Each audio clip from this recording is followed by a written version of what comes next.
Passion Glitter Purpose, where we use our passion to pursue our purpose and put Jesus in everything that we do.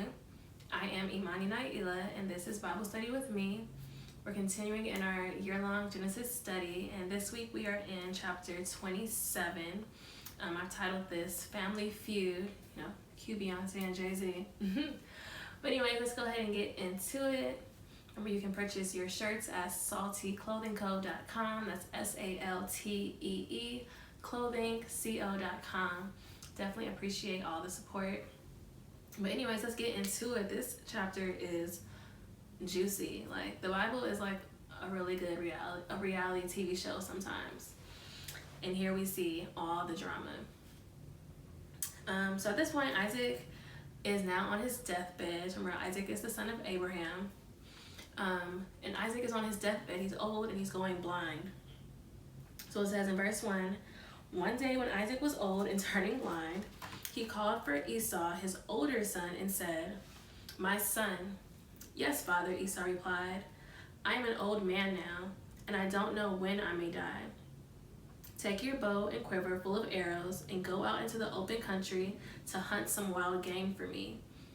His hunting skills was the reason why Esau was his favorite. He says, "Prepare my favorite dish and bring it here for me to eat. Then I will pronounce the blessing that belongs to you, my firstborn son, before I die." So Isaac's old, he's going blind. And we're also going to see how he also lost his vision. So not only was he going blind naturally, but spiritually he had lost his vision and his sight. And all this whole chapter we see how God permitted everything to happen in order to fulfill the word in chapter 25 about the youngest son serving the oldest son. And we already saw how Esau gave away his birthright for some food. But now we're going to see how everything plays out. So in this moment, verse 5 tells us that Rebekah overheard what Isaac had said to his son Esau. So when Esau left to hunt for the wild game, she said to her son Jacob, which was her favorite, she said, "Listen, I have overheard your father say to Esau, 'Bring me some wild game and prepare me a delicious meal. Then I will bless you in the Lord's presence before I die. Now, my son, listen to me. Do exactly as I tell you. Go out to the flocks and bring me 2 fine young goats. I'll use them to prepare your father's favorite dish. Then take the food to your father so he can eat it and bless you before he dies.'" So I think that since the Lord told Rebekah that, your younger son is going to serve your older son, she thought, God was going to need help to make that happen. Just like Sarah thought God was going to need help to bring the promised child. And a lot of times we're guilty of this, thinking that God needs our help to make something happen. Like, yes, we're supposed to be active participants in the things that God is telling us to do, but he didn't need her help. And also at this moment, she's being unsubmitted to her husband, and she's stirring up trouble in her home because their home was already divided because they have favorites. Esau was Isaac's favorite, Jacob was Rebekah's favorite. So we already see this division here, but now in this moment, now she's unsubmitted to her husband, and she's making things happen on her own and not consulting him. So ladies, we want to make sure that we are not causing division in the home and being unsubmitted. So she told Jacob this plan, and Jacob's like, "But look, my brother Esau is a hairy man and my skin is smooth. What if my father touches me? He'll see that I'm trying to trick him, and then he'll curse me instead of blessing me." So he wasn't like, "Mom, that's not a good idea. We shouldn't do that." He was like, "Wait, how are we gonna do this? Because he's hairy, I'm not. That's not gonna work." But she replied, "Then let that curse fall on me, my son. Just do what I tell you. Go out and get the goats for me." So Jacob went out and got the goats for his mother. Rebekah took them and prepared a delicious meal, just the way Isaac liked it. Then she took Esau's favorite clothes, which were in the house, and gave them to her younger son Jacob. She covered his arms and the smooth part of his neck with the skin of the young goats. She was thinking. Then she gave Jacob the delicious meal, including freshly baked bread. So Jacob took the food to his father. He said, "My father." "Yes, my son. Who are you, Esau or Jacob?" "It's Esau, your firstborn son. I've done as you told me. Here's the wild game. Now sit up and eat it so you can give me your blessing." Isaac asked, "How did you find it so quickly, my son?" "The Lord your God put it in my path." Here he goes, lying on God. Then Isaac said to Jacob, "Come closer so I can touch you and make sure that you are really Esau." So Jacob went closer to his father, and Isaac touched him. The voice is Jacob's, but the hands are Esau's. But he did not recognize Jacob because Jacob's hands felt hairy, just like Esau's. So Isaac prepared to bless Jacob. "But are you really my son, Esau?" he asked. "Yes, I am," Jacob replied.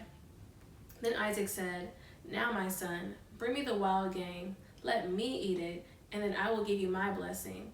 So Jacob took the food to his father, and Isaac ate it. He also drank the wine that Jacob served him. Then Isaac said to Jacob, "Please come a little closer and kiss me, my son." So Jacob went over and kissed him, and when Isaac caught the smell of his clothes, he was finally convinced, and he blessed his son. And he said, "Ah, the smell of my son is like the smell of the outdoors, which the Lord has blessed." So earlier I said, so we know Isaac is going blind. So that's why he's struggling right now to know who is actually talking to him, because naturally he's going blind. But I feel like also spiritually he's losing his vision because he was already kind of questioning. He was really unsure of like who he was really talking to. But instead of consulting the Lord about it, he just, was using his sensuality. He was trying to use his sense of touch and his sense of smell and his sense of sound to try to figure out, what's really going on instead of addressing it in the spirit and going to God about it. So I think for what we can take from that, if there's anything for us that seems a little bit off, let's consult God. Let's not consult ourselves. Consult what we see in the natural, but we need to go to God. So once he was convinced, he convinced himself, he blessed him. He said, "From the dew of heaven and the richness of the earth, may God always give you abundant harvest of grain and bountiful new wine. May many nations become your servant, and may they bow down to you. May you be the master over your brothers, and may your mother's sons bow down to you. All who curse you will be cursed, and all who bless you will be blessed." And as soon as Isaac had finished blessing Jacob, and almost before Jacob had left his father, Esau returns from his hunt. Esau prepared a delicious meal and brought it to his father. Then he said, "Sit up, my father, and eat my wild game so you can give me your blessing." But Isaac asked him, he said, "Who are you?" Esau replied, "It's your son, your firstborn son Esau." And it says, Isaac began to tremble uncontrollably and said, "Then who just served me wild game? I have already eaten it, and I blessed him just before you came. And yes, that blessing must stand." When Esau heard his father's words, he let out a loud and bitter cry. He said, "Oh, my father, what about me?" He said, "Bless me too," he begged. But Isaac said, "Your brother was here and he tricked me. He has taken away your blessing." And Esau exclaimed, "No wonder his name is Jacob, for now he has cheated me twice. First he took my rights as the firstborn, and now he has stolen my blessing. Oh, haven't you saved even one blessing for me?" So just pausing here, names are important. As we are being fruitful and multiplying in the earth, we want to really be intentional about what we are naming children, because names mean something. Jacob meant to be a trickster, to be a deceiver, to be a heel grabber, and so far he's been living up to his name. So yes, name your children things that are positive. But anyways, so where are we? So now it says in verse 37, Isaac said to Esau, "I have made Jacob your master, and have declared that all his brothers will be his servants. I have guaranteed him an abundance of grain and wine." So what is left for me to give you, my son?" Esau pleaded, "But do you have only one blessing? Oh, my father, bless me too." Then Esau broke down and wept. Finally, his father Isaac said to him, "You will live away from the richness of the earth and away from the dew of the heaven above. You will live by your sword and you will serve your brother. But when you decide to break free, you will shake his yoke from your neck." So it's easy to be like, Jacob is wrong. He tricked him. He cheated him. He deceived him. All those things are true. But we have to remember in chapter 25, Esau already gave away his birthright. So in this moment, he's getting upset over something that he's already given away. So we got to ask ourselves, can we be upset about not receiving the blessings of God if we've given away our sonship? If we've traded in the blessings of God for, instant gratification. And he wanted the blessings that come with the birthright. He wanted the blessings that come from being a child of God. But he didn't want the responsibility to deny your flesh, to deny yourself and pick up your cross. So a lot of us, we find ourselves wanting the hand of God, wanting the blessings of God, but not wanting to live like God, not wanting to, deny ourselves. And although everything that's happened so far, this was predestined. God had already spoke that this was going to happen. They all still made individual choices, and those choices had negative consequences. So in Esau's case, he did not get the blessing of being the firstborn. But for Jacob's case, verse 41 tells us, from that time on, Esau hated Jacob because their father had given Jacob the blessing, and Esau began to scheme.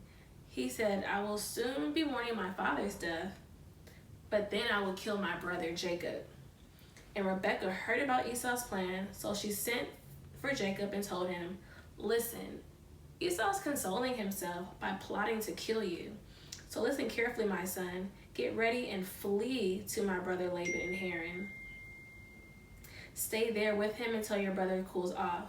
When he calms down and forgets what you have done to him, I will send for you to come back. Why should I lose both of you in one day?"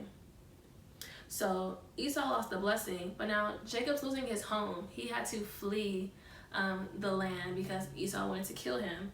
So there's always going to be, so we think about the word consequences when we automatically think negative, but there's positive consequences and there's negative consequences.